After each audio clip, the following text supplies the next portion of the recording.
So we were aware that sepsis was a possibility because the type of chemotherapy that he had basically really depletes your immune system. So we knew that we had to watch out for the symptoms of sepsis. And it was actually, he had it twice. He had it his first round and his third round. The first was the worst. He had been, he'd had the first round of chemo, he'd done his 5 days, he was reasonably well. And then I got up for work one Friday morning and he was still in bed and he was just talking absolute nonsense. He was talking rubbish.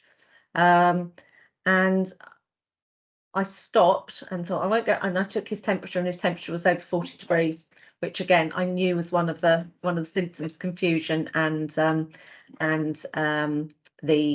high temperature. And so I took him straight to our local A&E, had my card to say that he was neutropenic. And after a little bit of persuasion, he wasn't having a heart attack or anything, and they started treating him for sepsis. So they followed sepsis protocols, but he became very, very unwell. His blood pressure dropped dramatically over the next 24 hours. They couldn't get his blood pressure back up, and he spent 24 hours in high dependency. And he was in hospital for 6 days in all that first time. It was a really scary 5 days, because there's a part of you thinks, you know, you've gone through all this, you've been diagnosed, you've had, please don't let it be sepsis that gets you. From Chris's story, I guess my takeout from it is trust your instincts. We knew there was, like, he'd been going to the doctors since March and wasn't diagnosed until September, October time.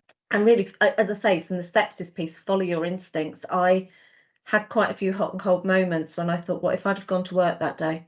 What if I'd have just thought he was talking rubbish and I had just gone to work that day? I don't know what state I'd have found him in by the time I got home that evening, and whether he would have been recoverable at that point. And although ultimately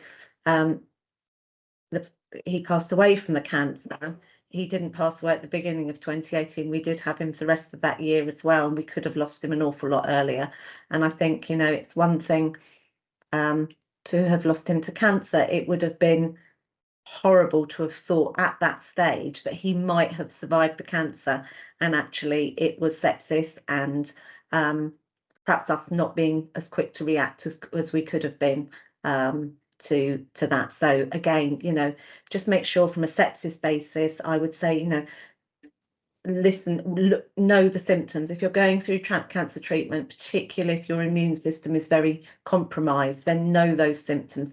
Make sure you're checking temperatures, make sure you're bleaching, washing, everything that you possibly can. Make sure, you know, you're avoiding salads and that sort of thing. Do what they say and keep yourself as germ-free as possible, really, because that does cut down, obviously, the incidences. And you know what, if one person goes to the doctors and gets the treatment they need out of me sharing our story today, then that would be absolutely brilliant.